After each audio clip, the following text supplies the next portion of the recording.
5, 4, 3, 2, 1. Are you still physically attracted to my daughter, Greg? Pam? Are you kidding? Yes, Jack. Jack, there's never been a problem with that. Even after her body has endured the hellish ordeal of birthing twins? Yes, even after that, it's all good. It's all good under the hood. That's disgusting.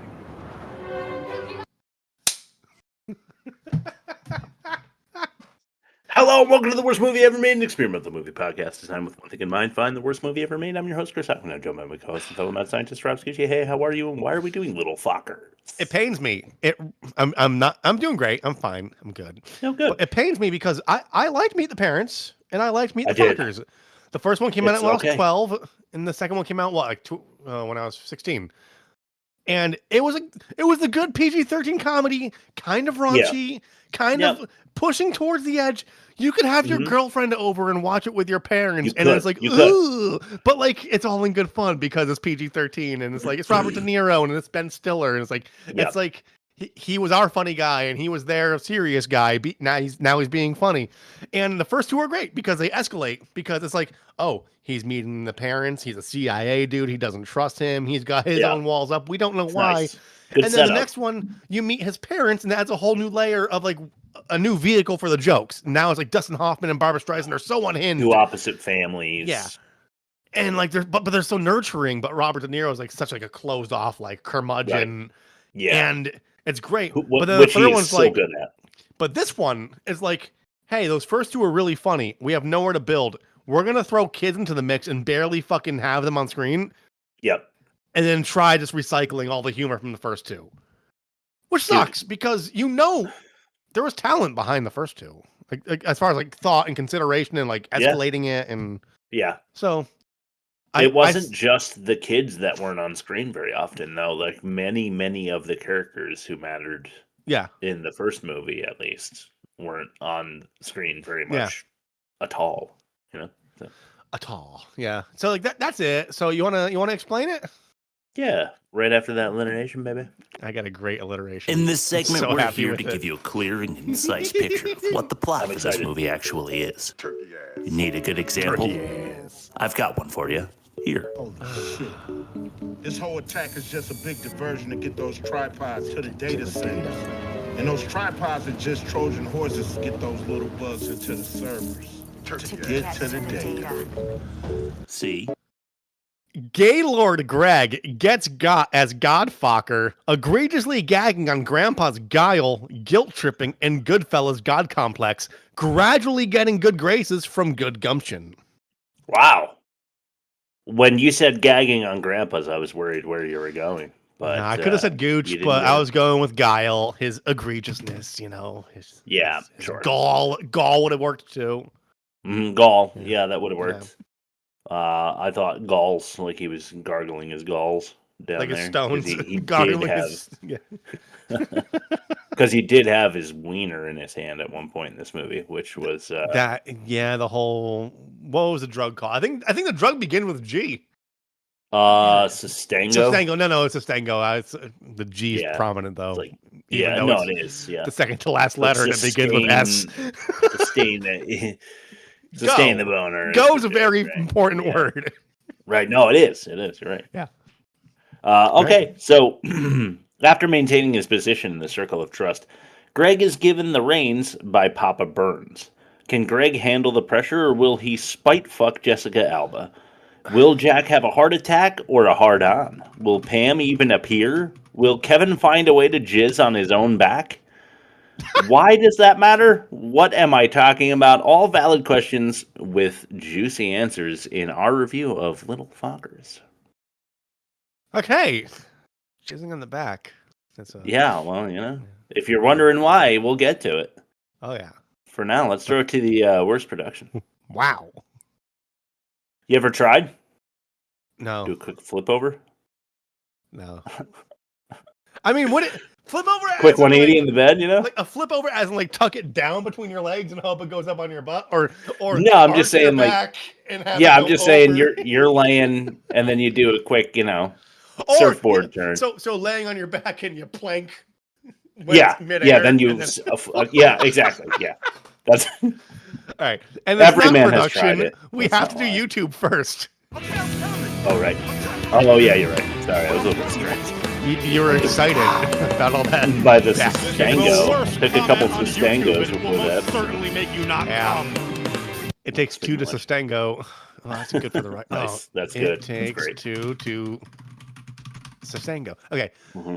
I only picked one because they're all just like, it was mostly comments from 6 years ago going like, I didn't know they made a third one. So yeah, here's one. That's reasonable. Here's one that's like, I like it because I could pinch the nose on this one, and it's like the clue train is making the last stop at this person. So okay, here we go. I like how Greg is less of a pushover to Jack in the third film. In the end of the trailer, he said no to Jack. That's development on his end. Yeah, I guess. Okay. I get that. That's the best one because it's pointing out the biggest flaw in the movie and praising it, and that is that every character is different than they used to be. I mean, I guess Kevin's a bit of the same Kevin like Owen Wilson's character, but just on steroids. And we've already gone really into him, and he's not a major character, so we don't need to talk about him anymore until we get to him. But yeah, that's one of my problems. But if you want to hear the worst problem that I have with this, I guess we'll throw it to the worst production for that. Yeah, and I might piggyback on this depending on what you say, but you're gonna love my tagline. Okay, here we go. This is where we talk about the production of the movie, and it usually sounds something like this. Oh my God.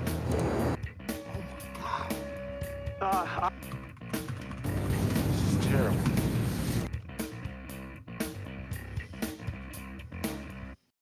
Okay. About Kosmo Kramer Jenga. So it's you and me.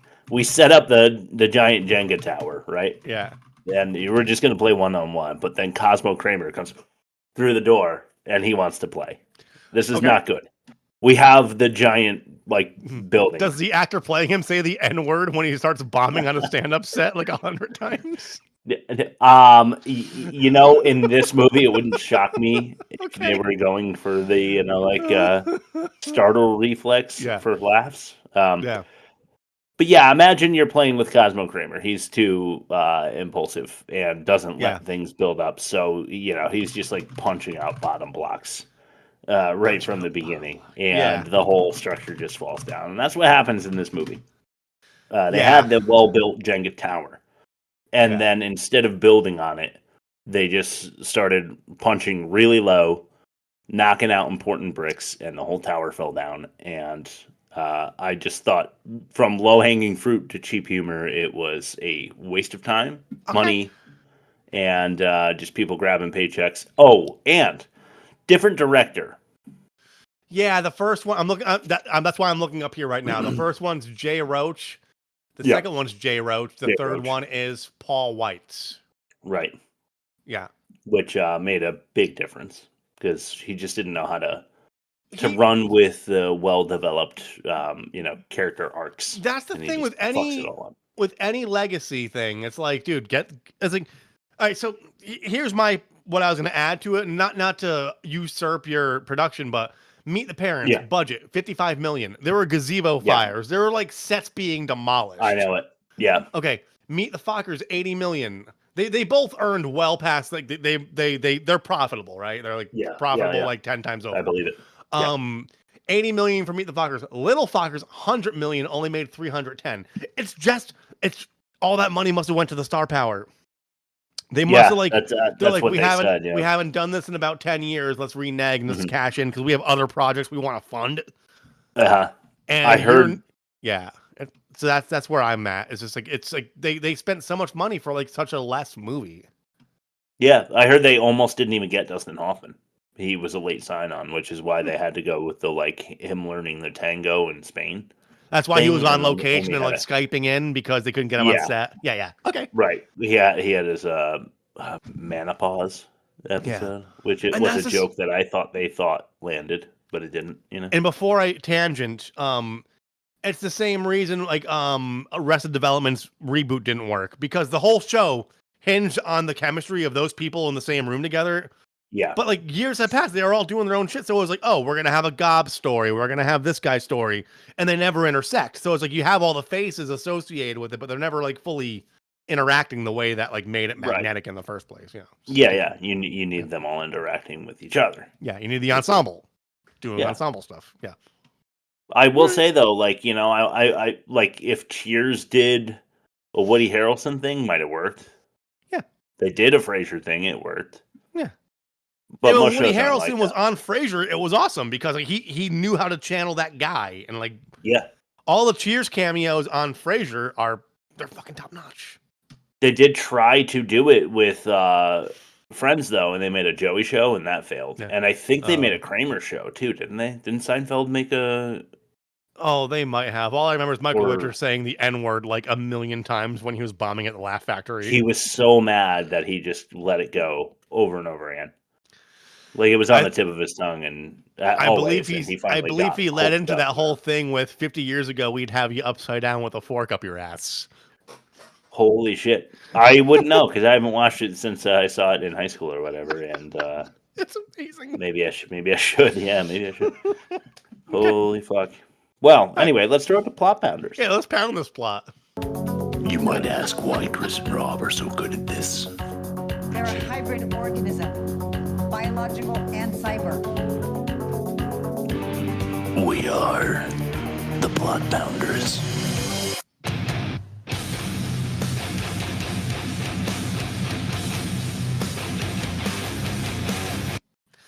All right. Pick up those pennies. Okay. Normal hustle and bustle household for the Focker family. 9 to 5 for Daddy Focker. Yep. Busy day for Mother Focker and the child Fockers. Yeah. Gregory Focker, played by Ben Stiller, is keeping to a crazy nursing schedule, and we get a glimpse into what a day looks like for him. Yeah. I'm not sure that they give him a very important sounding title when Robert De Niro is later on like giving him credit to the principal of the school that we'll see in a little while. Yeah. And I'm not sure it's a job, you know? Did it sound like a real job? It sounds like, so I work in fields and adjacent to fields where like people make more money consulting people in their fields than the people who are working in the field make. Yeah.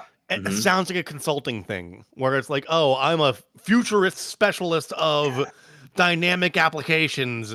But like, so you sell shit to nurses, you know, like that's like kind of. But we find out pretty soon after that he's you know, knuckle deep in the field still. Yeah, you know. Yeah, but he's got his foot in the pharmaceutical door because he wants like that sweet like Viagra money or the Sustaingo.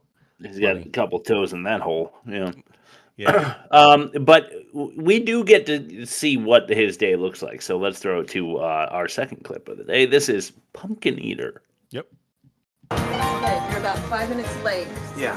Ms. Dunsworth from the administrative board called. She wants to get a list of the budget cuts. We have a meeting in 20 minutes with John Rader, and some drug rep from Boston Pharmaceuticals is waiting in your office. Andy something. Is a drug rep in there? Mm-hmm.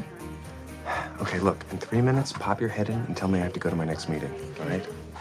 Sorry, I'm gonna make this really quick. I got a very busy morning. I understand, Nurse Focker. I'm Andy Garcia. Mm-hmm. Oh, hi. You have a lot less stubble in person.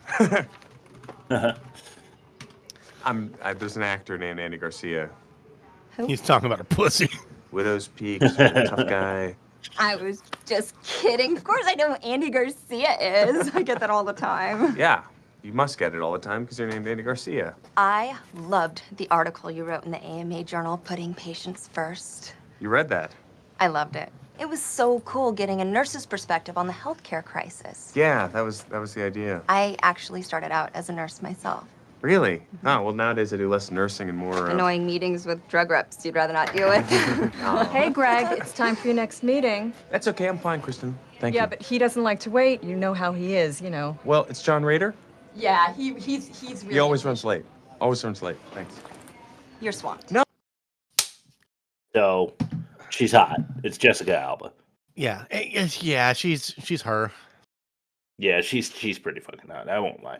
Jessica Biel too. You remember when that was a thing? The two of them. It was like Dark Angel. Like I would have paid to see them on the fucking White House lawn going at it. Like USC wise. I mean, yeah, and like the two of them back when they were. And like for our audio only listeners, I'm not making any motions. No, he's not. He wouldn't. Yeah, he's just playing rocks paper with himself.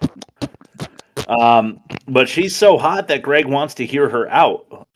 She wants him to be a rep on an erectile dysfunction medication, which is like an immediate low-hanging fruit setup for jokes that they don't even land. I just feel like there was so like American Pie did.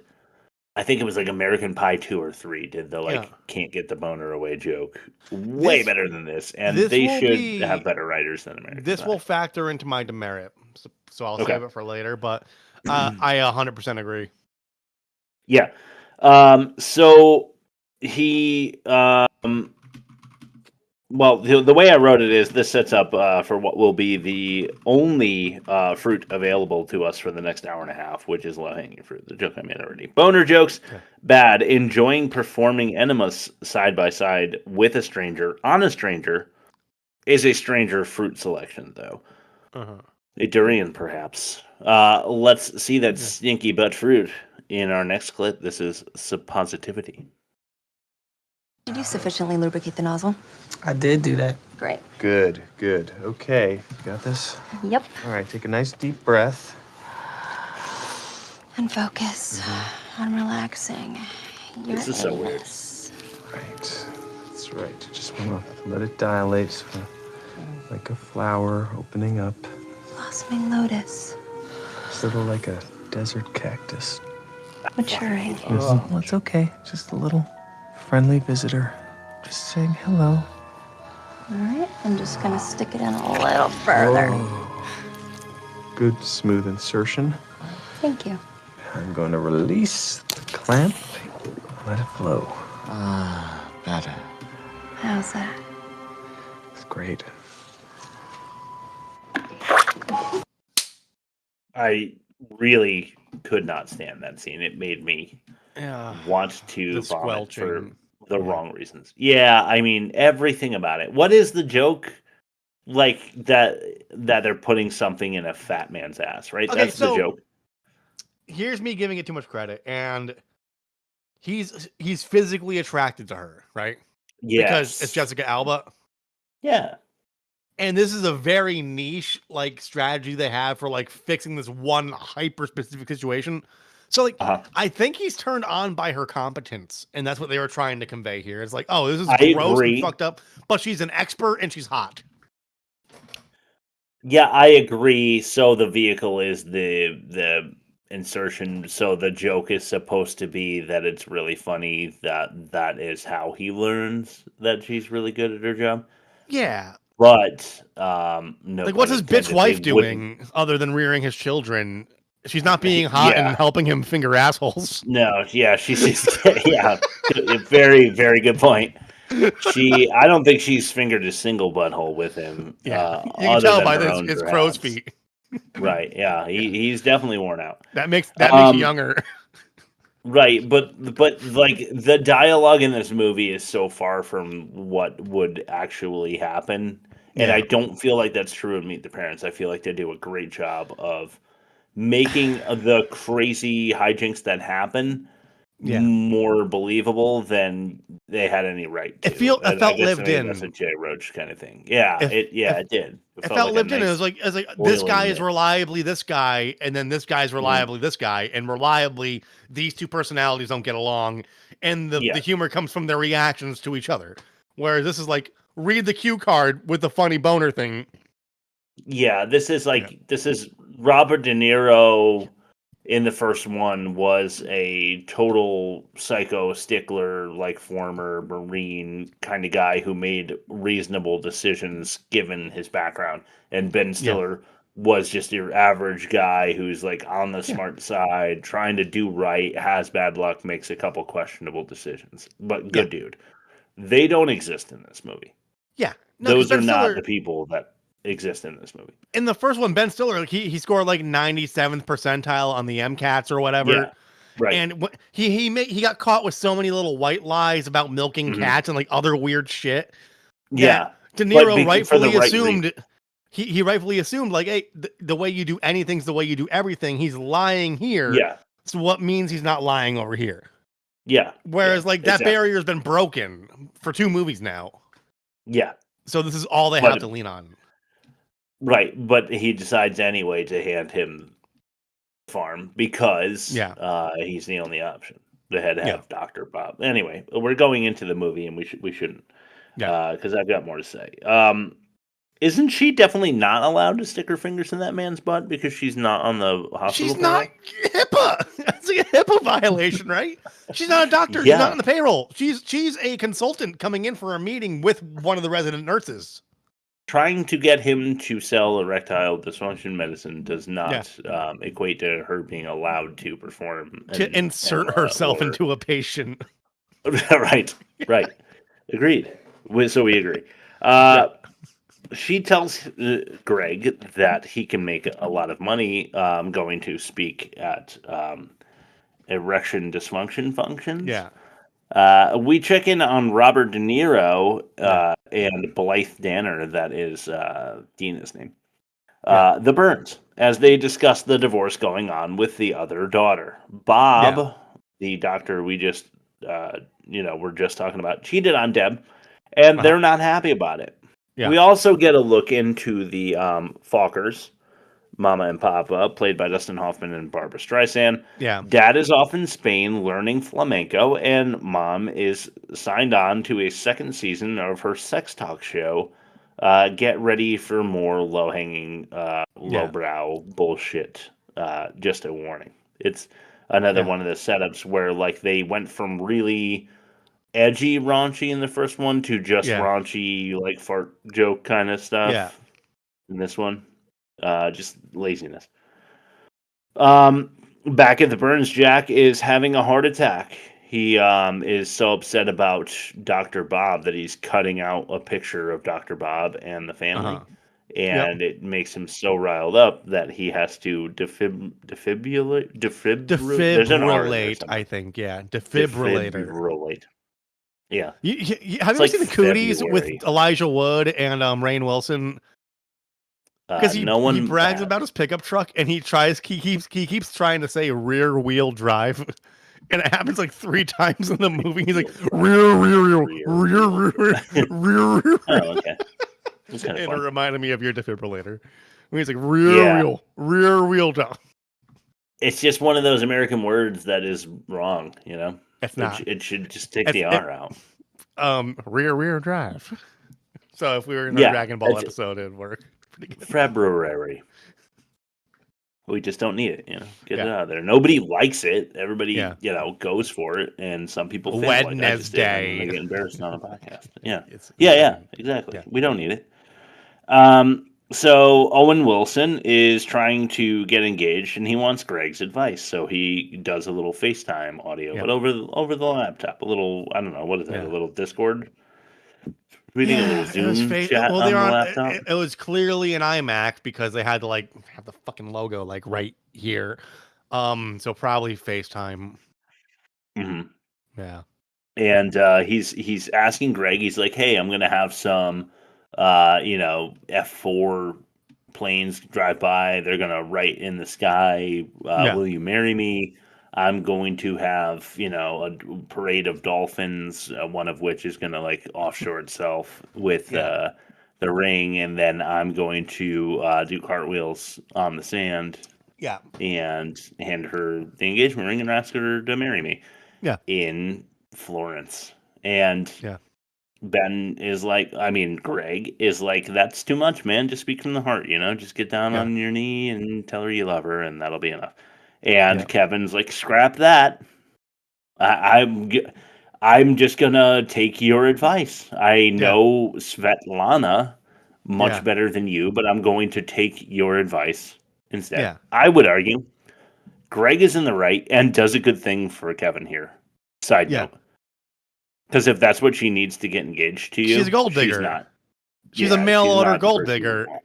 and the fact that Jack can't see that because you gave him bad advice, and he was my favorite future son-in-law that you replaced. Yeah, so yep, it's a shame. I So mean, all these you know beats are what? good. All these beats are good.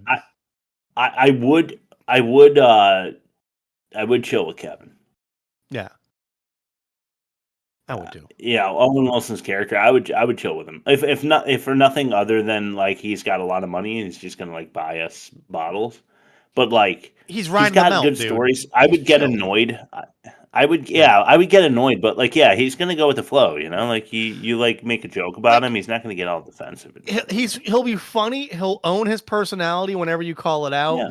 But he will pay for everybody's bar tab, but you have to hear about how he lived in Egypt for 3 months. Yeah, and I'm okay with that, because like if he does have the life he says he does, which he proves in like time and time again in all 3 movies, then he probably has more interesting stories than I do.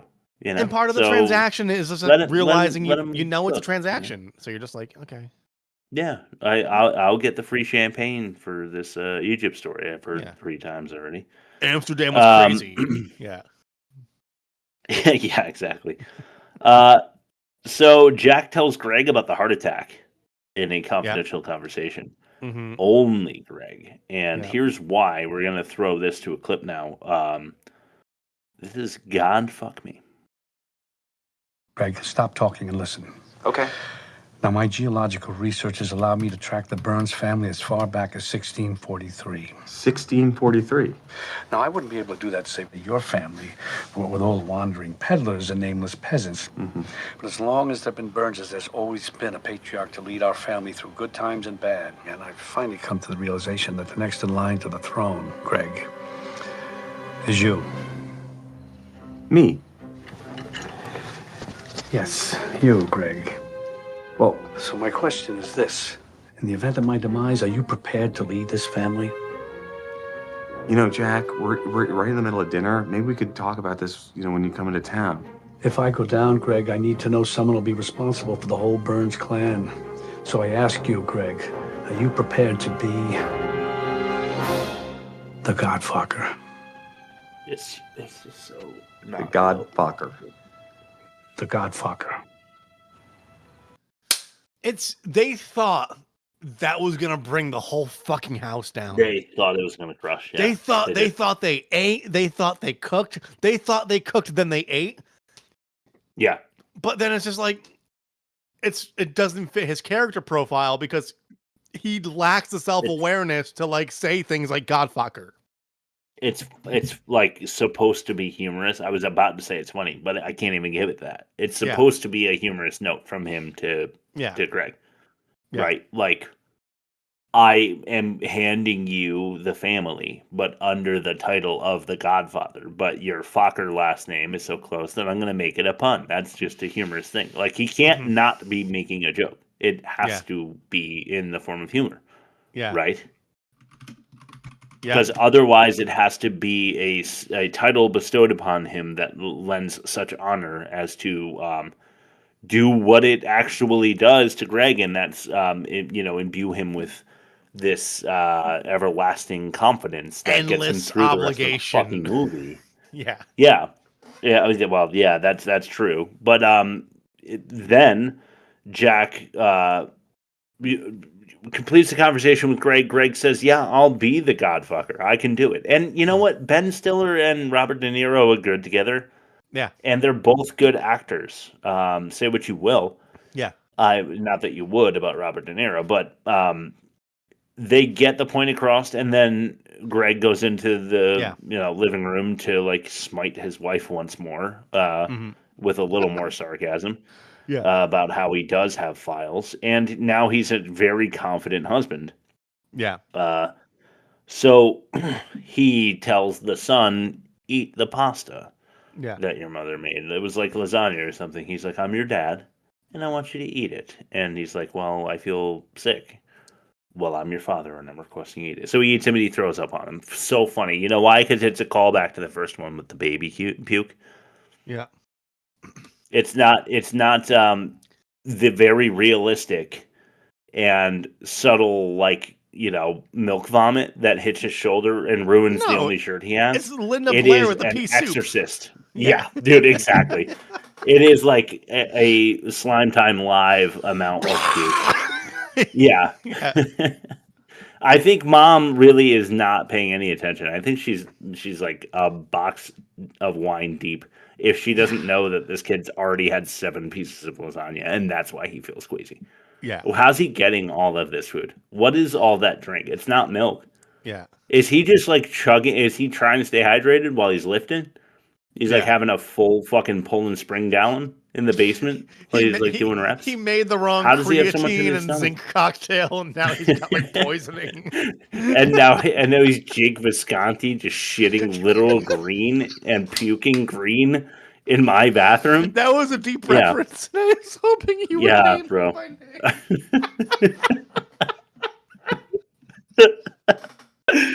Okay, that actually happened. Flicky took belly. too much zinc and just like started. We played too much Flicky Belly in the kitchen. It was like St. Patty's Day beer all over the bathroom at the restaurant I used to own. Anyway, so Greg and the other Fockers have Jack and Dina for dinner. The Burns, they're coming over. This is where I have that abuser slated, but I'll give it a little intro. They're at the dinner table and they throw it to the son to say something impressive because the prospect is both of these twins are going to the Early Human Learning Center or whatever it is, like Harvard before even elementary school. Let's put it that way.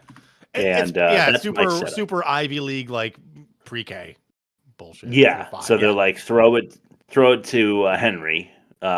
See what his thoughts are at this moment because he's so smart. Here's what happens. Can a girl poop from her vagina? Do girls poop from their vaginas? And like, I know they're trying to do the kids say the darndest things type of thing. Mm-hmm. And we both have kids. Our kids are the same age as each other. I have a just turned 5-year-old and a about to turn 8-year-old. Yeah. And they do say things like that at the worst moments. They do. But it's never with great timing. My son... No, the comedic timing there was amazing. The last time we visited my parents, you know the song, Do You Know the Muffin Man? Of course. Who lives on Muffin Street or whatever. My son... Drury Lane. Whatever. Well, my son... Another R that doesn't belong in the word, by the way. Yeah. My son saying, do you know the butthole man, the butthole man, the butthole man? Do you know the butthole man who lives on Butthole Street? And then he was like, do you know the diarrhea man? And then he did the whole song. He did this like 10 different iterations. He goes, wait, I got a good one. Do you know the doo-doo butter man? And this was like 15 minutes of my life. And just like staring mortified at my fucking son and like looking back at my parents. And they're just like... But like they don't say things like that. They don't say like No. Do they squat over and take huge logs from their veggies? No, they don't say stuff like that. Yeah. Jack, by the way, is scared of lizards, a thing that we're just learning now, I'm pretty sure. If you know the Meet the Parents canon better than I do, and you want to email us, where do they hit us up to let us know that Jack was always afraid of lizards? theworstmovieevermade.com. And I think you're right. I think like they, like I said, alluded to earlier, like they really know this. There's a good storyboard. It's like, oh, yeah, this fiance was like dropped because of his infidelity, and like he's being suspected of infidelity, and like they have this history, and like the beats are logical and they make sense, but then they fold in like the most low effort shit to pad them. Yeah, like the beats 100%. Were enough. Yeah, and they're not. Yeah, they could have involved the main characters more. Because like it's like every fucking tertiary character in the franchise gets just as much screen time as everyone but Robert De Niro and Ben Stiller. It's the same thing with Stranger Things. It's like you went from like 5 main characters to 40, and they all need resolutions. Exactly. Yeah, right. Yeah, which is never good. So Jack is scared of lizards, and Henry happens to have a lizard like Arthur. I think the name of I think I just pulled that out of my Jessica Alba enema finger area. Yes. But this lazy comedy, ensues, and the lizard runs across the table, and Jack is like, and that scares Greg enough that he takes the honorary Irish Burns turkey carver and carves his own finger off with it. Yeah. And sprays blood all over Jack, and it's just too much, dude. Like this is okay. So this is beat for beat with the ashes of Jack Burns' mother. Yeah. Think about how fucking good that scene was. Yeah. When Stiller, Greg is bombing. He gives the little smorgasbord speech over dinner because he doesn't know how to pray because he's Jewish. He doesn't know how day to by day, make, by day by day. Yeah. He's just quoting song lyrics and so shit. good. Yeah. It's so fucking good. He's looking out of one eye to make sure no one's fucking sussing him Yeah, out. everybody's looking at each other like, is this for real? And then at the culmination of that terrible speech, he shoots off the cork in the champagne that he bought at the drugstore, the shitty champagne, and it flies and hits the urn of Jack's mother, who we were just explained to about. That was like the Mike Myers from Austin Powers sentence right there. But the urn hits the floor, and Jack is so upset, and then the cat goes over because he doesn't have kitty litter. He's been trained to pee in a toilet. The cat goes over and starts using the mother's ashes as kitty litter because he's been deprived of the whole thing is set up so fucking well. It's like Chekhov's gun done right because they plant so many little seeds. Yes, where it's but that's going why to the come into first play movie later. is so fucking That's good. going to come into play later. That's going to. Whereas here's he has heart problem. He never had lizard fear. Let's have lizard play into Here's heart the problem. carving knife that we're also introducing right now. Here's the tradition of carving the turkey that we're just introducing. You know what I mean? Like it's like every fucking element was not built into the story to make this funny. My ongoing but in theory Parents, it is if you set up the joke and have the punchline 30 seconds later, not good. But it never works. If you set it up in the first act and the punchline happens 2 acts later, it's like, oh, they're calling back to that thing that we all knew about. Never have you ever been proven so right as when we've reviewed this particular movie because it is so true in this one, dude.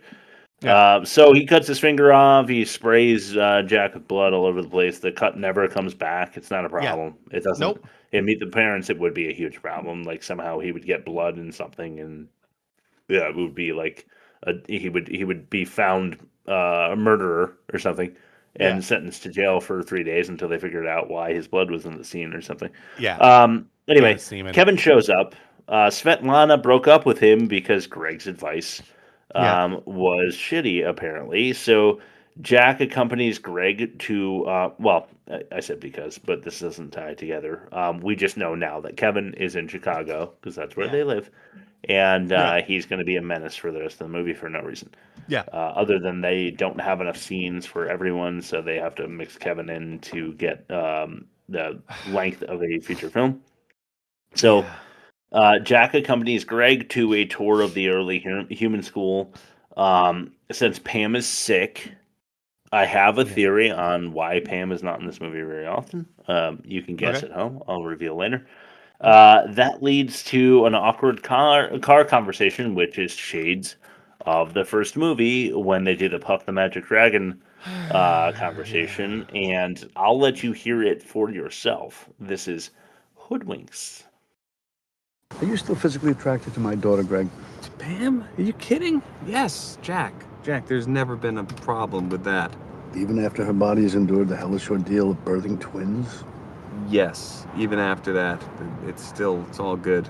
It's all good under the hood. That's disgusting. And the real shame is you don't film these movies in order. You film all the car scenes with the car scenes. You film all the kitchen table scenes with the kitchen table scenes. Yeah. So it's to the talent involved, that was a funny moment between Ben Stiller and Robert De Niro. Yeah. And their minds are someone's going to edit this and contextualize it to make it a funny movie. Yeah. And then years later, Ben Stiller goes on Twitter. He's like, you don't need to watch this one to understand the upcoming sequel because it's completely nothing. Does he say that? Yeah. That's fantastic. I didn't know that. Yeah, he's just been like, Sorry. Well, the depth of that is that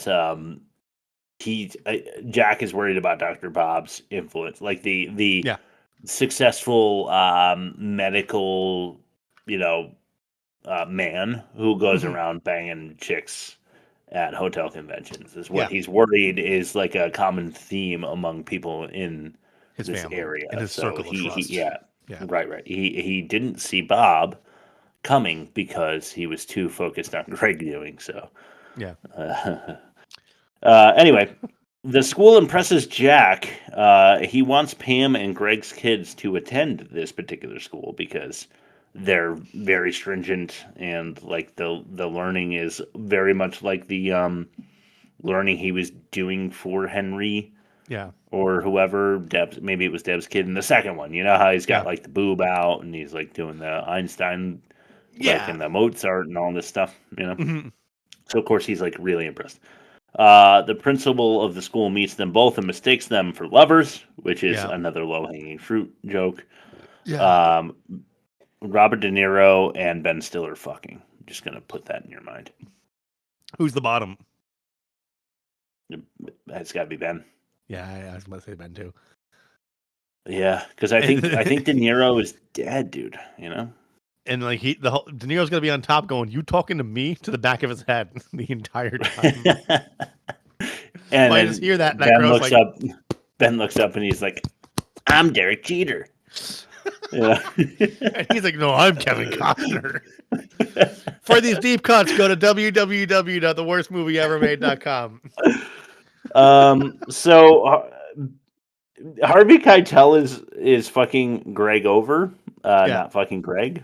He's not saying I'm Derek Jeter, but he's the backyard pool man, who I think was inspired by a very little known Christopher Walken role in a movie called Envy with Ben Stiller and Jack Black. Have you ever seen that one? Vaporize one where like they invent the spray that makes dog shit vanish, but like once you patent it? Love that movie, dude. It is terrible. We should probably it's reliably Jack Black. I will defend it. It's both of them reliably being their most typecast character, and then like being set in a cage like Beta Fish and like yeah. And I don't know why I like it so much, but I think because Jack Black and Ben Stiller together just fucking works. But Christopher Walken is great too. I think you go into that kind of movie just like knowing what the expectation is, and whatever it is will exceed what little you had in store for it mentally. Yeah, I mean, if your movie is about a company that they founded together called Vaporize, like know it's not a very serious take. Yeah. But if you haven't seen it, you should check out Envy. But anyway, I think Harvey Keitel's character here is inspired by Christopher Walken's character in Envy. Harvey Keitel is fucking him over by like taking a very long time to put in the pool in the backyard. And Greg, who is a bit of a pushover, probably. Yeah. A little too empathetic, a little too letting things get, skate by, which, I can be a little bit that way, so I get it. He comes back to the backyard where the twins are supposed to be having their birthday party in 2 days, and Keitel's crew are just fucking around. It's a giant drinking coffees, laughing it up. And there's just a big pit in the backyard. The pit will come back. We'll talk about that in a little bit, which only serves to piss me off more. So if you're not yet interested, get interested in that pit because we're going to get deep in there. Get real deep in that pit in a little bit. So you've got Harvey Keitel saying, we ran into all these problems. I got to charge you more money. And then Owen Wilson's Kevin and Jack, they go after Harvey Keitel on Greg's behalf, which pisses off Greg because Greg's supposed to be the God-Focker at this point. So I think the joke is that they're all like kind of like grabbing the top of the stick and they're doing the thing where the hand goes over where there is no stick and it's like Kevin and it's Ben and it's Kevin, it's Jack, it's Greg, it's Kevin, it's Jack, it's Greg, like at this point. Charlie, pickle, who cares? Who cares? But it led me to think that Owen Wilson, Ben Stiller, Harvey Keitel, and Robert De Niro are in a scene that was terrible. It just completely sucks my asshole. And this movie did that. It's so upsetting because like this movie should not have failed the way it did. Yeah, it really should have. They had fucking gold. They had all this fertile ground and all these like great dynamics to play into, and they had a good storyboard. And they fuck up everything. It sounds though like it didn't fuck up financially. You said it made 331 mil. Yeah, but like it made 100 million. It was 100 million, and they brought in 310.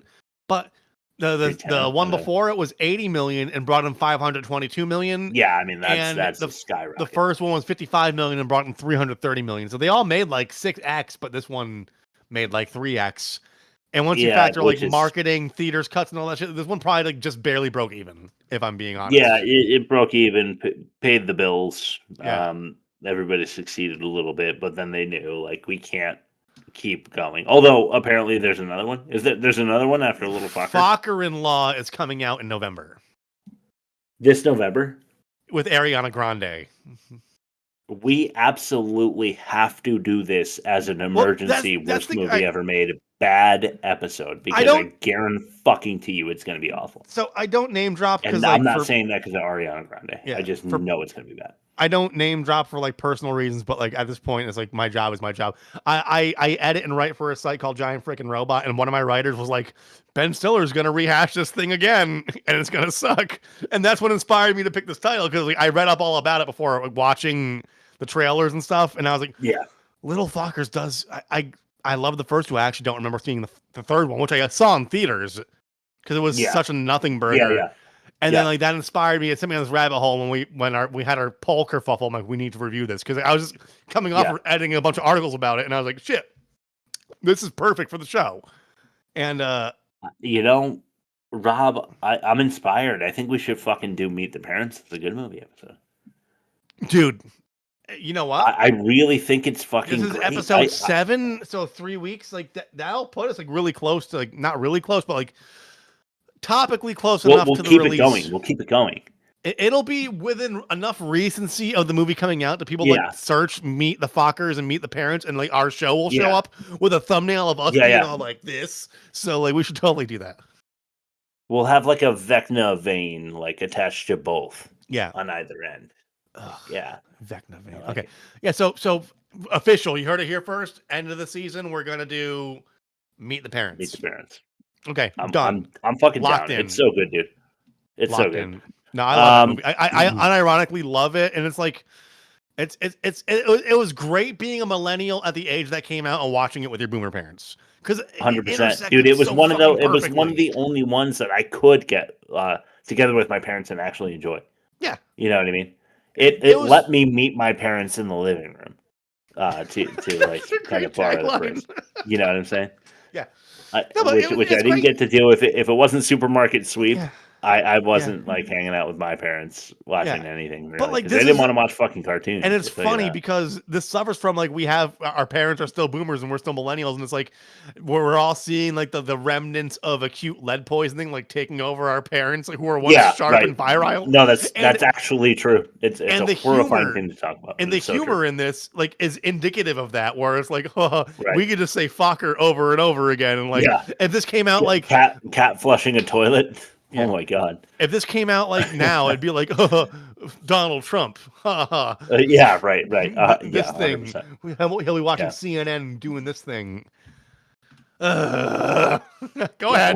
I want to die.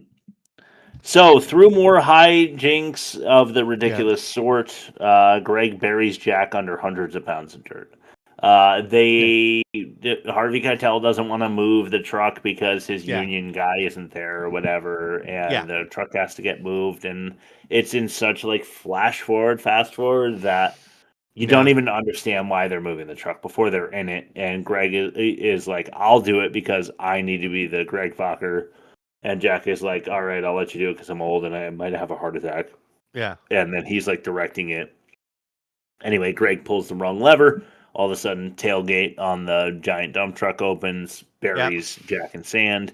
And then I wasn't sure, maybe giving the movie too much credit. Dina's there using the Q-tip to get the dirt out of Jack's ear. And I was wondering, because we got the lizard laying eggs in his ear, like, was he going through like post-war trauma when she was like surgically removing the lizard eggs out of his ear, but it was sand. You know, like I'm gonna call that a happy accident.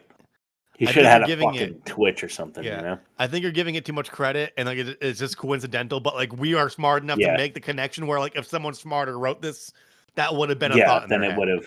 Yeah. Right. Well, I think that was one of those, but if not, credit to you. Yeah. Express Yourself is the name of Barbara Streisand's show. That's Greg Focker's mom. Yeah. Her name is Roz. It's the Roz Focker show. Express Yourself. Yeah. She sells Greg out like immediately after Greg asking her not to do that anymore. And I just found this like so not funny that I was offended, like on behalf of any son whose mother likes to talk about them sexually, because ew, dude, I just can't imagine my mom like talking about my sex life. Never mind to her best friend, the whole world. Like fuck that, dude. It's just so gross. It's you see this isn't my lived experience, but you see this on Instagram. I follow a lot of parenting stuff because like we're parents. Okay. Yeah. But you see a lot of millennial kids like distancing themselves from like their boomer parents, and like why is it so weird that I'm no longer talking to my parents? And it's like, because you mentioned at a party in front of all your friends and people I know that I wet the bed that one time when I was 7. And this incredibly embarrassing thing to me was like just like a piece of entertainment for you. Yeah, for that night. You at this one party, like you humiliated me to like fucking get a couple chuckles at your fucking like wine and cheese party. And like kids you don't give a fuck about. Yeah. So that's I don't like boomers. I like my parents, but I think if I met anybody my parents' age and I didn't know them personally, I probably just wouldn't like them. Yeah, no, I think you're right. Yeah. So let's see a little snippet of that embarrassing thing that she did to him while Jack was watching with Dina and the Q-tip. This is Superstar. My own son, who's the father of 2 adorable twins, he has issues in this department. He's busy at work. She's busy at home. Their intimacy numbers are down. They're not connecting. And what is she fucking? Why? It's called Sustaingo. Sustaingo. I gotta say that sounds pretty cheesy, Greg. Yeah, well, I'm looking at these Randy Weir bills, okay? And we could definitely use the money. And do me a favor, don't tell your dad about this, okay? My dad? Why? Just because he's been all into me having my financial house in order or whatever, and I just don't want to worry him. All right, fine. I won't say anything because he's already pretty upset about you trying to bury him alive. Honey, it was an accident. Superstar. Hey, can you hang on a second? Okay.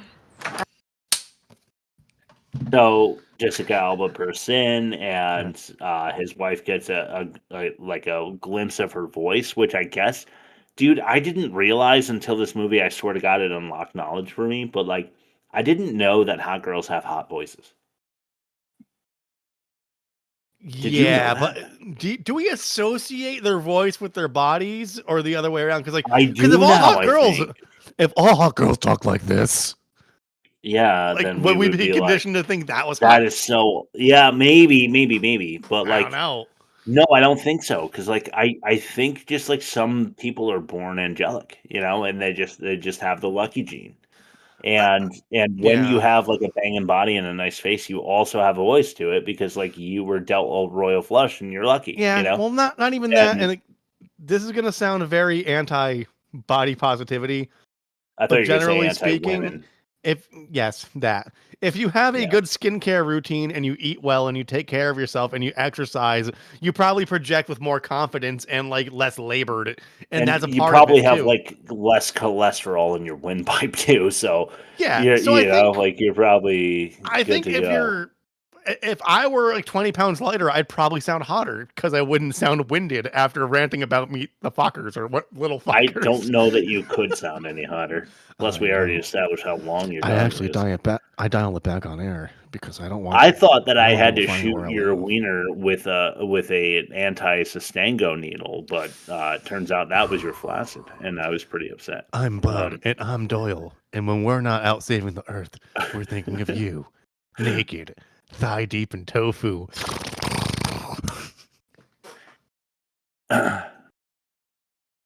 www.theworstmovieevermade.com for our Biodome episode. Go ahead. So, was that our clip called Superstar that we just did? Because you with the tofu, you threw me off a little. Yeah. Jack follows Greg because he's pretty sure at this point that Greg is cheating on Pam. Yeah. Pam, his daughter, is one and only Pamcake. Yeah. Greg catches him following him through the Chicago streets. Yeah. He's not sure why though, which makes for a really fucking bad. The whole looking for milk thing. Yeah. Yeah, it just wasn't funny. So Greg catches him because Jack's not as good as his CIA peak days. Yeah. So Jack turns a corner and shouldn't have. He's like, oh shit, and he turns around, but Greg is like, is that you, Jack? And Jack is like, hey, I was just looking for milk. Yeah. And Greg's like, well, there's a corner store around the corner from here. Go there. And then Jack follows him onto the train, and Greg notices, and then Greg gets the jump on him, and Jack's like, I wasn't following you. I just needed organic milk or whatever. And Jack and then Greg's like, well, get off at the stop then, you lucky bastard. Because why not just let him follow you? Yeah. It would have been funnier. Because he wants to be the Greg Focker. Because if we were writing this and this was being pitched to me, you pitched that whole thing to me, I'd just be like, yeah, what if Greg just red herringed him to a fucking gay bar or a illicit massage parlor? Oh, dude, that'd be so funny. And then when he went in to investigate, he jumped out behind him and took a picture and was like, yo, I could blackmail you with massage parlor pictures, and better. You're gonna have a heart attack, and now I gotta hide your fucking body because my blackmail killed you. Yeah, right. And now Owen Wilson wants to fuck my wife. It's so much better. But yeah, I guess it's out of Greg's character, but so is getting the jump on Jack in the first place. Yeah. All he wants to do is please him, you know? So it's just a big mess, and I don't really understand it. But after Greg gets Jack to go to the organic milk market, he meets Dr. Bob the cheater at the hotel, and Bob puts a earwig in his ear. What are those things? What are those a thought that you It's an inception kind of deal. I put a little something in your ear. I feel like there's a phrase, and I just couldn't. I mean, when you get a song stuck in your head, it's an earworm. An ear, yeah. Is that what you're thinking about? Thought muffin. I put a little thought muffin in your audio oven. You know, a little something. I couldn't think of what they don't say that. But I'm just gonna Google what's a thought muffin. A thought muffin is an internet slang or colloquial term for a useless or unwanted sudden thought that pops into your mind and distracts you. It typically describes the mental equivalent of a muffin top. Excess, slightly. I have no incentive to make this up on the fly. I literally just made this up. Excess, and AI was like, messy I'm putting this on the internet. Of thoughts spilling over your brain's everyday mental waistband. The term is often used in a few specific ways: overthinking, self-deprecation, and distraction. Bro. And it goes on. I can't fucking believe that thought muffin is a thing, because I've never heard that. I thought I just made it up. I said in your audio oven or auditory oven or something. Yeah. Anyway, after Dr. Bob is like, I don't want to be on the hamster wheel anymore. I got out of there. I fucked somebody else because I never loved my wife in the first place. Not because Jack was an asshole, but because I'm an asshole. I'm still not on Dr. Bob's side, but as Greg, you're supposed to be a little bit on his side because Jack is insane, but you're not because what the fuck? I'm not going to divorce my wife. I'm going to cheat on her and force my kids to deal with that later in life because of Grandpa. No, coward! Fuck that. You lying, cheating liar! You lying, murdering, lying, murder. You know what you did to your kids. Greg meets Alba at the hotel convention as well, and it's rather uncomfortable because you can tell that Alba's into him, and she wants to get drinks. In fact, she has a stalker guy come over trying to hit on her, and she says, Greg, why don't you be my fiance so that I don't have to deal with this guy anymore? If you're Greg, you're probably going to do that. I'm Aaron, if you're listening, I'll probably do that for a good friend. You know, if Susan, my best friend that isn't you, wants me to pretend to be the fiance so a creeper will leave for the night. I mean, I'll probably do that, because it's like a nice, it's like a I wingman. think most reasonable couples, like my wife and me and your wife and you, will understand that if putting your arm around a woman at a bar so she doesn't get raped is not a sexual threat to her. Right. I think that's solidarity. That's you Reasonable. being an ally. Yeah. I think so. Yeah. To women as a genre of person, sex. a genre of person. Yeah. Of which there are few. So he decides to go with that. She takes a little selfie he wasn't cool with. Yeah. Which I didn't like from Alba. I'm like, she's suspicious. Like, what the fuck's up with her character? Like, inconsistent. Because she's like super cool, and you get why he wants to bang her in the beginning. And then by this point, I'm like, I don't really understand why he's like not just fleeing to the border. Yeah. If I'm him, I'm getting away from her at this point because like she's just like with the selfie thing with the Nokia, the old like Nokia, around, But here's the thing: is I understand because he's got all this familiar pressure. Like his wife doesn't know that her father is potentially knocking on death's door with his heart condition. And that's the man who told him these kids need to go to the best school if my daughter, your wife, is to be happy. And fair. I think he's loyal enough to his wife where he's blinded by the advances until the fucking worst possible moment. But they don't illustrate it well here. But I could see I could see that happening to his character in a better context. And I think all I'm really saying is that at this point, if you're Greg, you should know that you need to keep a little bit of like you need to be a reverse magnet at this point. Yeah. Because she's latching and that can't be a thing, Yeah.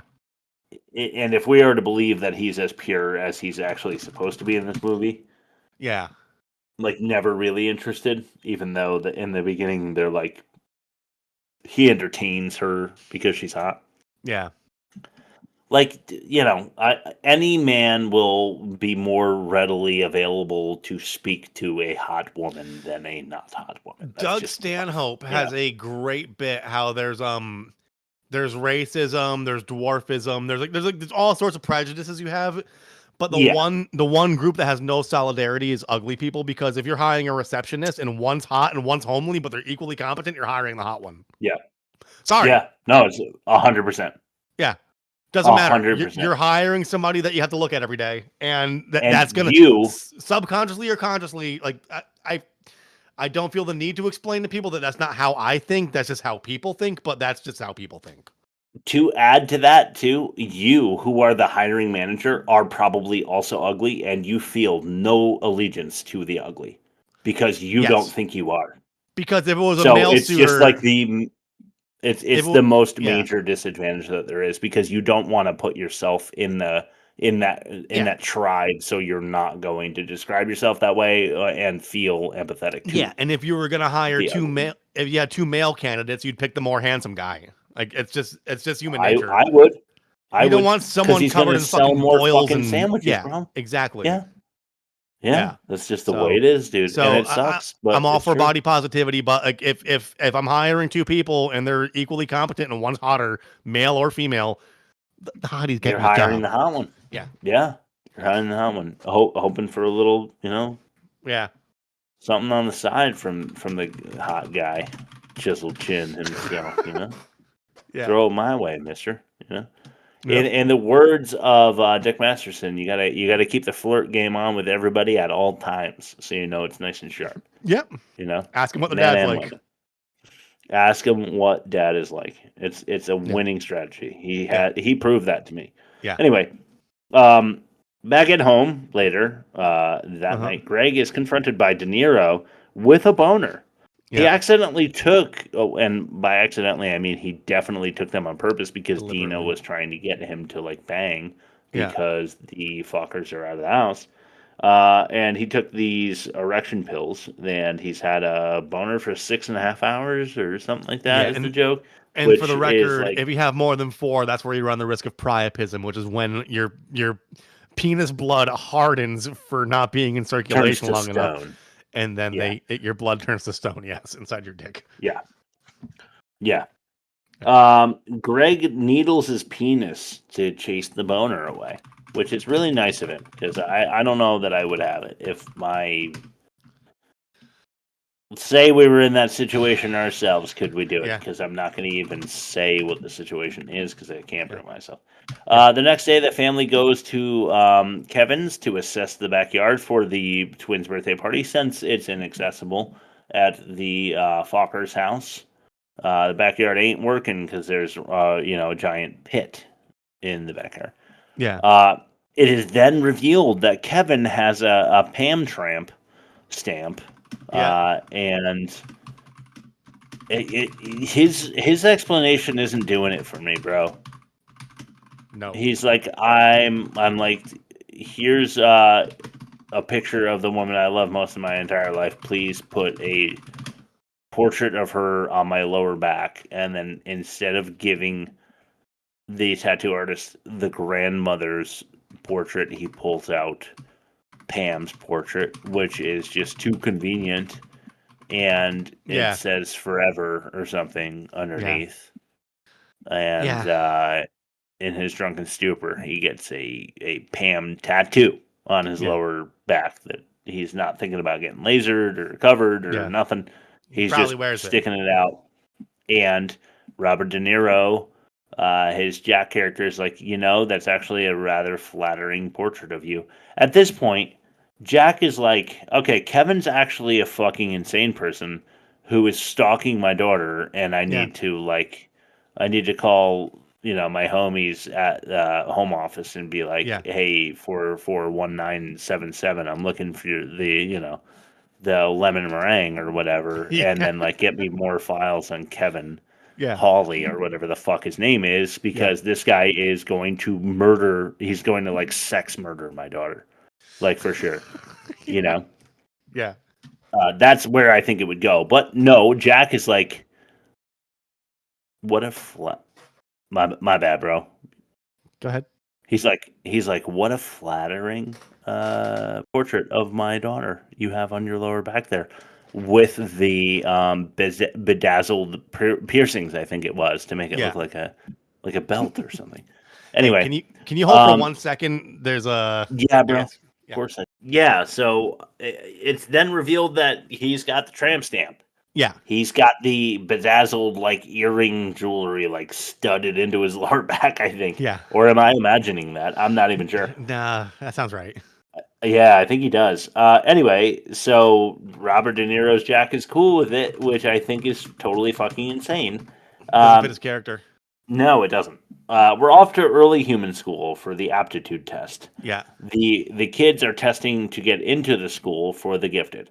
The daughter is a genius and the son not so much. Do they do this at higher learning, low-level kindergarten style schools where they test IQs? Because it seems pretty I'm not sure. Inconclusive at this age as to whether your IQ is super high. But then again, they told me what my 7-year-old's IQ is, and I was like, oh, that's interesting. I'm not sure because especially now, because IQs don't account for emotional intelligence or a bunch of other factors on a spectrum of intelligence that just because you have great pattern recognition doesn't mean you could read the room. And I think now they consider that. But maybe I don't know. The whole IQ thing, to begin with, seems like a pretty flawed system. So I don't know. All of that shit is aptitude tests. I guess if you're just looking into whether or not the child is relatively intelligent, and that's the bar. I'm an INTJ. What are you? I'm an INTJ as well. Really? Oh, that's cute. Yeah. Can you believe it? Very judgmental and introverted and intuitive and stuff. I have actually no idea what we just said, but I believe it's the Myers-Briggs test. It's like, are you introverted or extroverted? Are you perceptive or judgmental? Are you I'm an INTJ, which is introverted, intuitive, technical and judgmental or something like that. Oh, okay. Yeah. So I hate people and no one likes me. Is basically what it comes down to. Well, Luckily for you, I do, and so does our listening audience of many thousands of people. How many? How many are there? You think? 6 million. Dozens of daily millions. listeners? Yeah. Yeah. So at the School for the Gifted, we get a theory from Jack as to a little genealogy mix between the kids. One twin, maybe a little bit more Burns. One twin, a little bit more Focker. What does that matter? We'll find out in this clip. Double dose.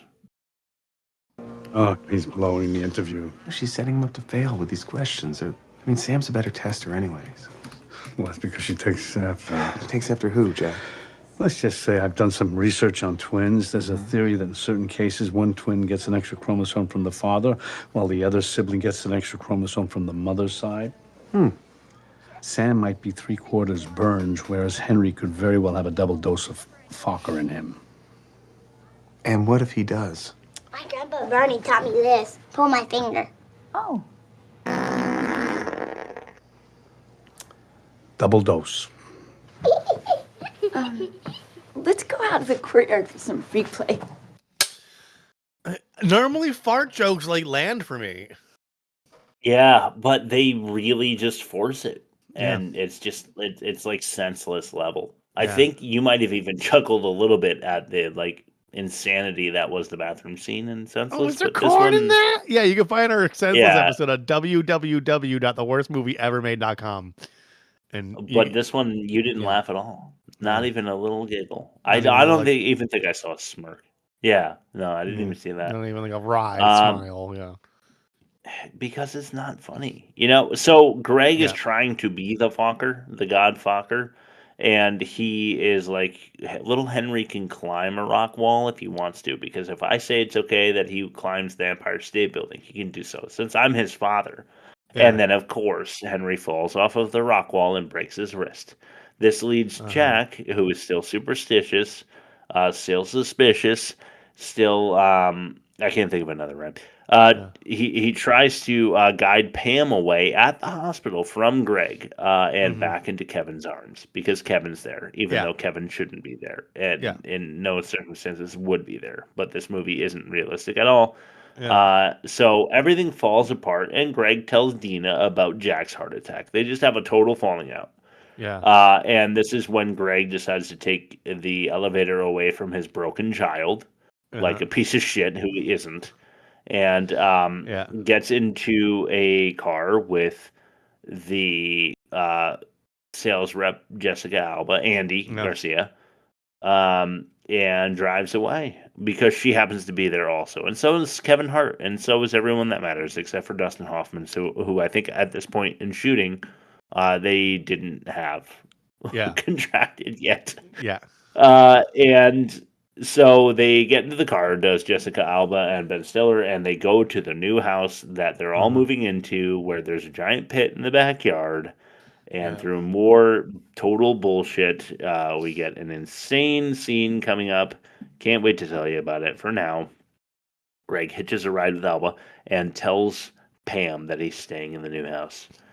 She goes to get Chinese, does Alba, does Andy, and a little bit of wine, and some other pills of some kind, because she's popping more than Sustaingo. But they sit down, they're talking.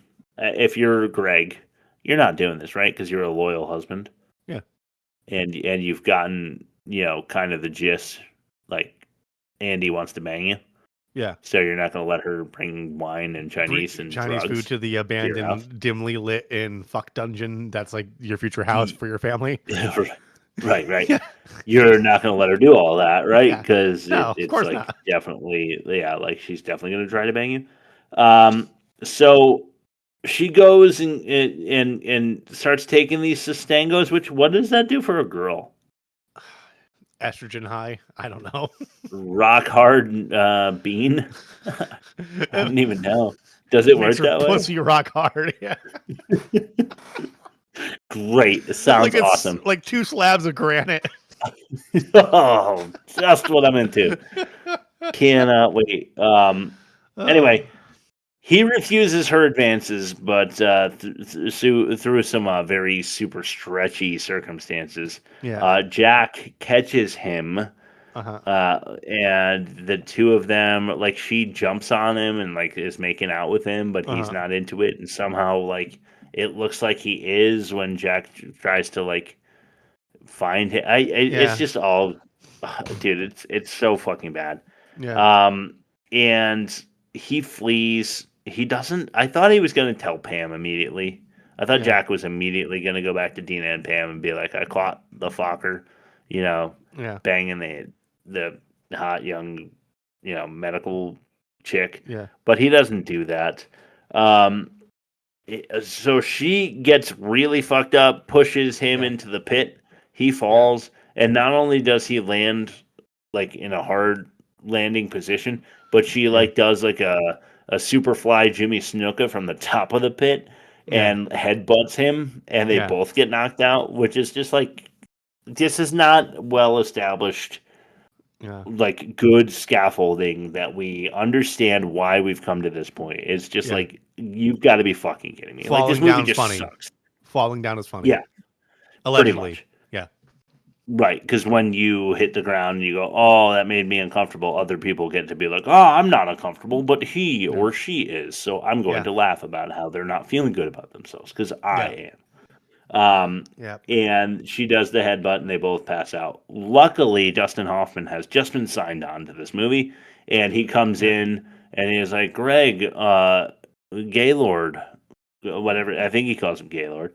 He's like, hey, where are you? And Greg wakes up from the sound of his dad's voice. He's in the driveway. And he climbs out of the dirt, and so does Jessica Alba. And they're going off to the party now. Only Dustin Hoffman wants to take a crack at her because she's so hot that he gives her a little flamenco. And, he is about to abandon his wife for this young lady, because that's what Fockers do. And then he, gets in the car with Greg, and he's like, of course you didn't cheat, because that's what Fockers do. The total, like, contradiction immediately. Anyway, thank God for Dustin Hoffman. Let's see all of what I just described in this new clip. This is called Civility.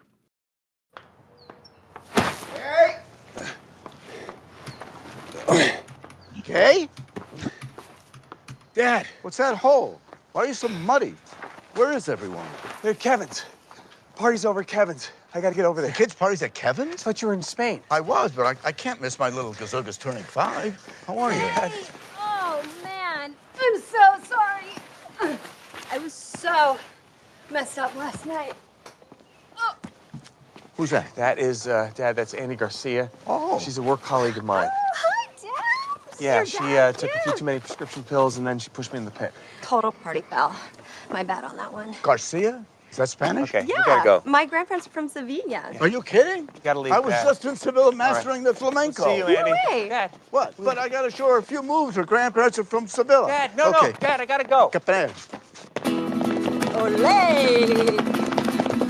Your dad's really good. The faster you go indicates an increase in sexual Andy, power. good luck. Adios, Pops. Adios. The faster you go indicates your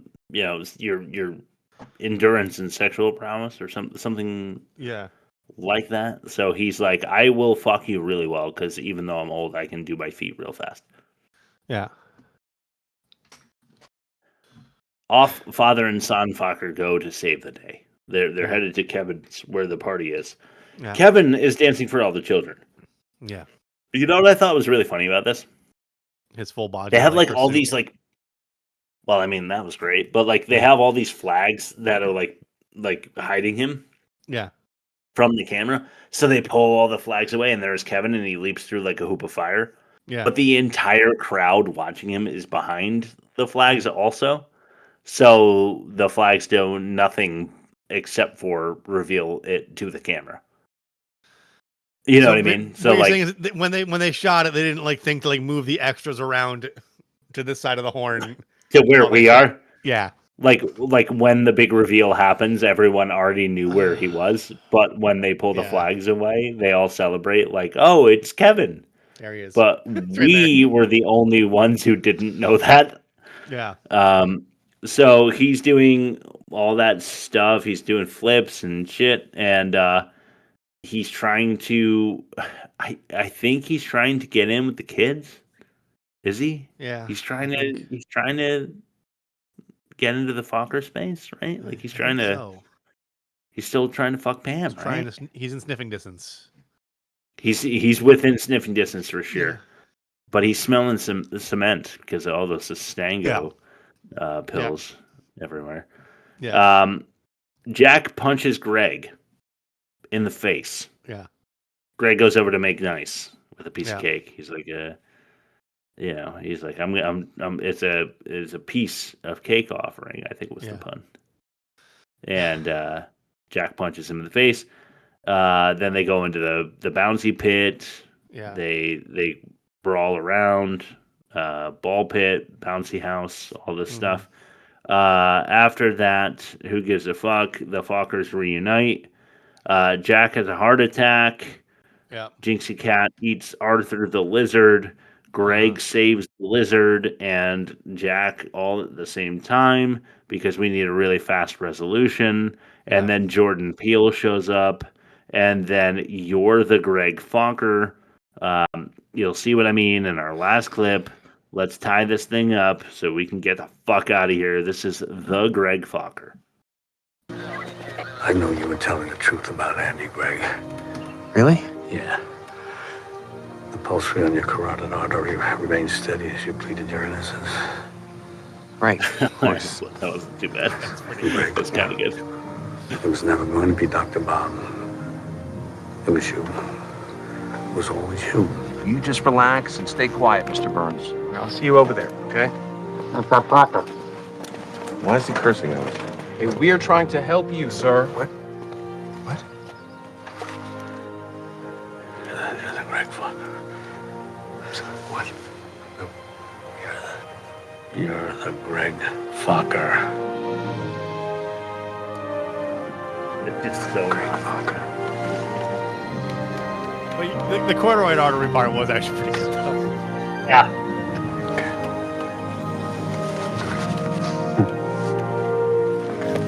Let's get him up. You kept a steady pace on your carotid artery as you were pleading your innocence. It was pretty funny. So it's like, but they're still there. Like it's all still there. But it's like, yeah. The framework, the bones are still there. Yeah. You know, you can make a nice like soup out of the marrow, but yeah. Like every once in a while, you can get these little hits, but unfortunately, they like the hellish experience of childbirth. Like when they don't know what to say for Jack, and it's not as funny. It just ruins the movie. That one was pretty good. So then we get a little Christmas scene because we're all happy again, and the Fockers and the Burns are all together. Christmas movie coming up, Nobody Bites. But apparently, come this fall, there will be another of these fucking movies. Focker-in-law. Here's my theory. Pam is never in the movie because I think she might be pregnant in real life at this time. Oh, yeah. Kind of like when they made Daphne really fat in Frasier because like she was pregnant 100%. in real life. I think they did that with both Rachel and Monica in Friends. Yeah. But then when Daphne was actually pregnant in real life, when she was actually pregnant in the show, canonically, she was like way skinnier than when she's fat. Yeah. She can't stop eating fucking chocolate in the show.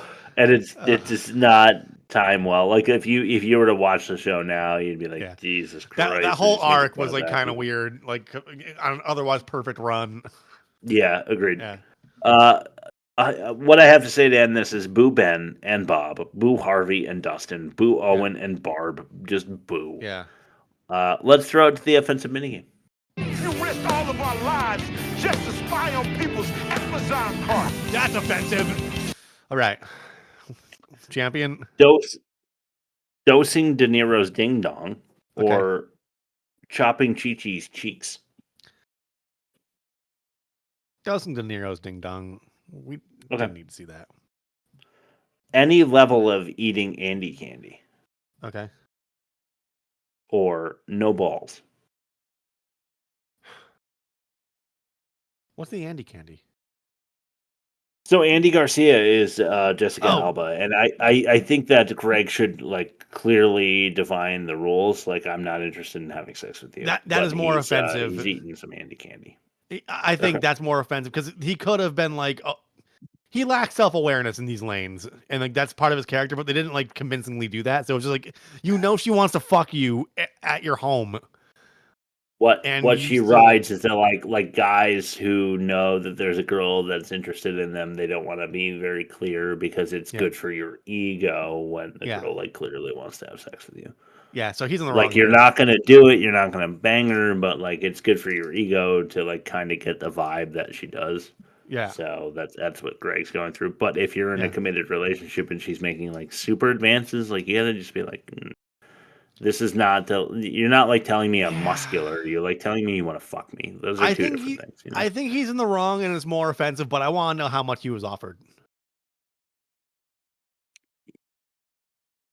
Yeah, I mean, like millions of dollars. We're gonna give you $500,000 to do one keynote, and it'll cover both your kids' educations. Like millions, like and you just have to pretend to like me and like not whip your dick out.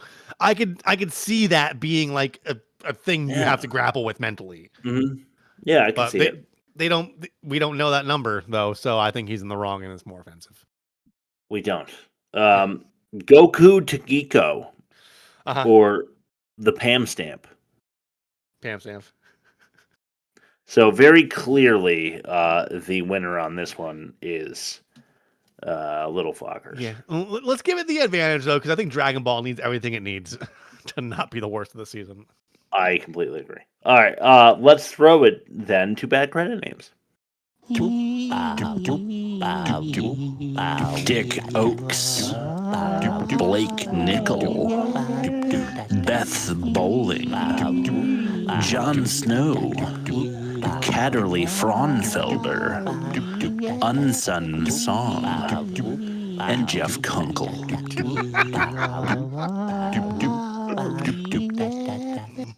Jeff Kunkel. That's the worst. Yeah. Mel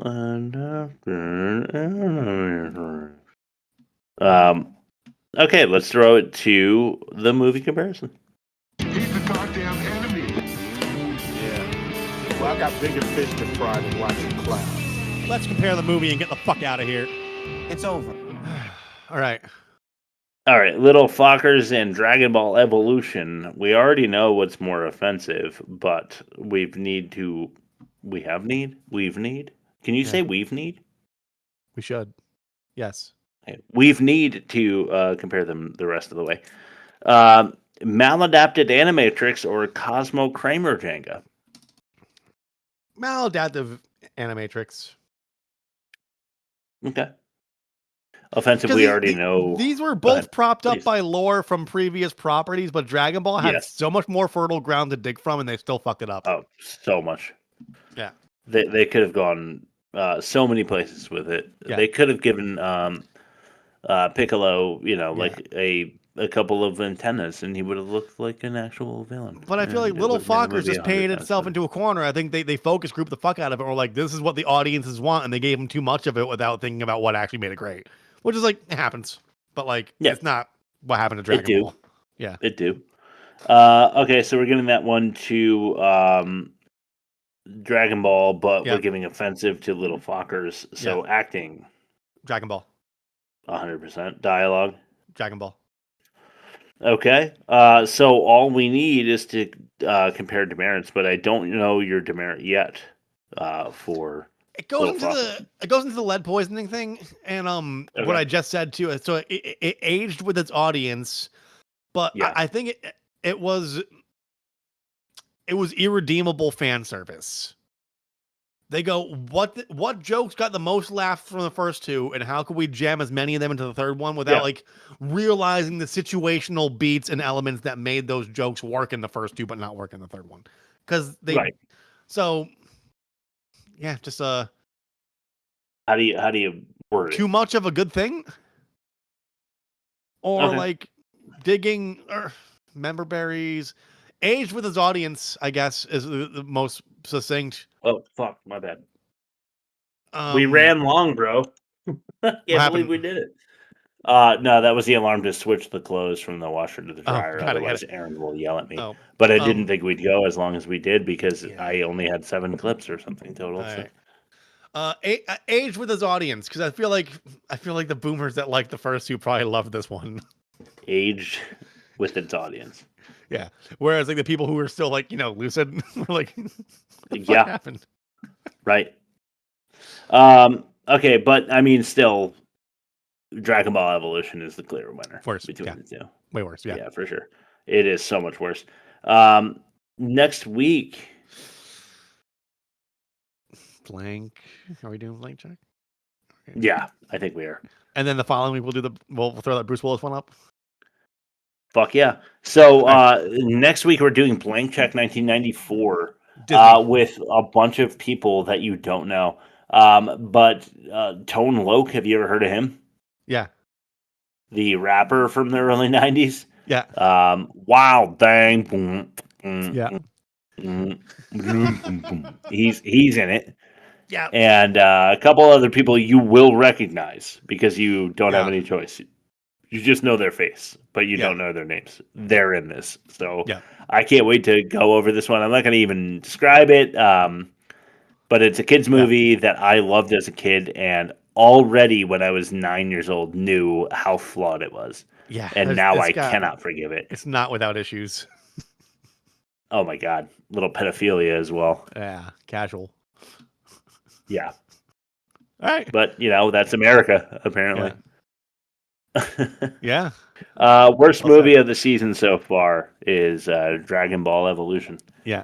And Rob, why don't you give us a plug? Yeah. You can find us at www.theworstmovieevermade.com. We're going long. So, dude, Instagram, TikTok, Spotify, Apple, YouTube, email, all the other things. YouTube, Google Play, like everything. www.theworstmovieevermade.com. We are everywhere. And Chris, do you have a last word? Fuck, no, I didn't even think about it. Pam Stamp. Nice. Why do we always go so long? Oh, we have some pre-roll and we have my daughter interrupting us. The shorter the movie, the longer the episode. That'll be edited out, so it'll probably be our average length. Just to spy on people's Amazon carts. Thanks, Shane Maeve, JK, Slow Driv, Mitch McKay, Joanne, let's compare the movie and get the fuck out of here. It's over. The audience, Rob, Kayla, I guess. Bye, Jelly School. Oh, and I wanted to thank somebody else. Hurry up. What's his fucking name? Yeah. Sorry. I'm about to stop Discord. God damn it. All right, just go. Vernon Carl. Vernon Carl. Hey, Vern. You know what I mean, Thanks, Vern? Vernon Carl.